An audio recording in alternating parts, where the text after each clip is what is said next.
welcome our guest this morning. He's the Senior Policy Officer for World Food Security, Agri-Trade and Maritime, Mr. Francisco Meri. Sir, if you can hear me, good morning and thanks for joining us. Good morning from Germany. Good. And how are you doing?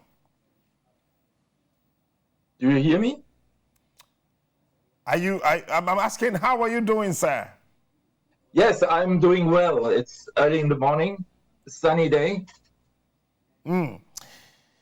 But before we zoom into the discussion about Africa, the development of Africa, and all there is, let me find out from you, how does coups or wars or crisis affect the security of food?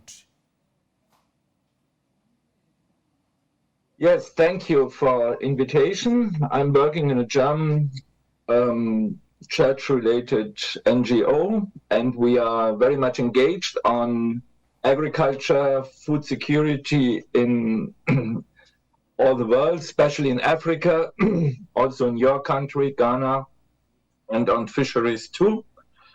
And we have seen that especially since the Russian attack to Ukraine, when the world food prices rised up, that the whole world was affected in high pricing of food, especially in your country. Everybody feels how difficult it is to pay daily food. And conflicts are, however, if you see conflicts we have seen in Ethiopia and everywhere, but also in northern Nigeria and northern Cameroon, that conflicts are always a reason for farmers to reduce their activity. Some of them are losing their land, their harvest is destroyed. So conflicts, not only at far away, like at the moment in Ukraine, are always affecting the prices and the amount of the supply of food markets. Now, we hear about food insecurity and food scarcity. Are they the same?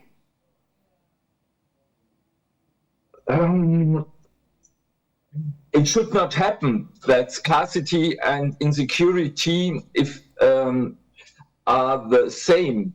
But the problem, if you look to the whole world, is that we have enough food.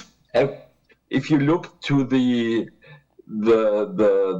quantity of food which is produced in the world, we have more than double we need for food on calories, but half of the food harvested is not used directly for human consumption. Part of them is a large part, 30% of food produced in the world is used for feed, for cattle, for animals to produce meat. Another 30% is used for fuel, for biofuels, and 30% are harvested but never arrive the markets because we have large harvest losses in the fields because lack of transport, lack of cooling, lack of storage. So half of food produced in the world, it's not really directly consumed by people. So scarcity should not have effect because there is enough in the world, even in Africa. The problem is it never arrives.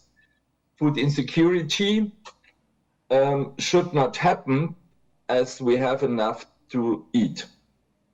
Now, trying to find out few things about food insecurity, I came across something that was put together in Switzerland that most people facing food insecurity are unemployed.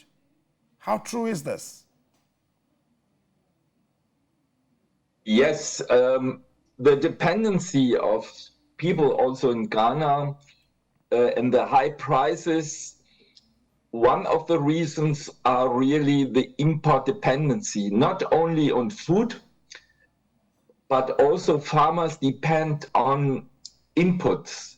This means that the fertilizer prices, the pesticides, and even seed are imported and not used what your agriculture could give you as inputs.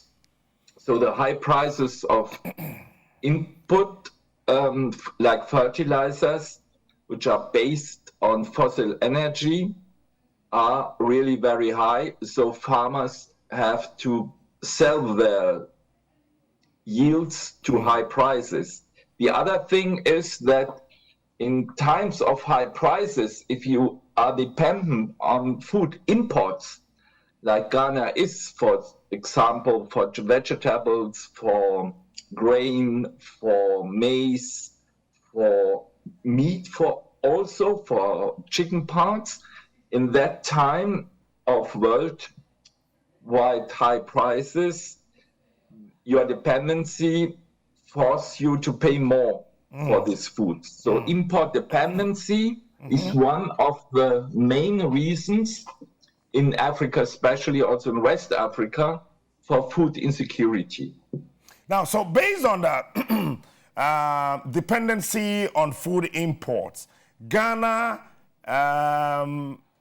actually import food, grains from Russia, and a lot from Ukraine. How can the Russia-Ukraine war affect food security, especially in West Africa? Yes, at the moment, the world price on grain is again low, but it can change from one day to another. And as you have very low storage capacities, you have to buy and pay the daily price of grain. And yesterday, for example, Russia attacked a vessel with grain from Turkey. So if the region, the Black Sea, becomes really a hot spot on war, then both countries which need to pass the Black Sea to come to Africa, for example, with their vessels, could be affected. If Ukraine and Russia are not exporting, then the price of wheat will jump up. So even if you are then buying from Argentina or from the US or from the European Union, you have to pay a very high price. At the moment, this is not the case, but it could be from one day to another. We have seen it at the beginning of the war, that the price for grains has doubled from $250 to nearly $500. And this you have to pay. Your bakeries have to pay, your importers have to pay, and so this can heavily affect again the price of bread, of pasta, and a lot of daily food you need based on grain imports.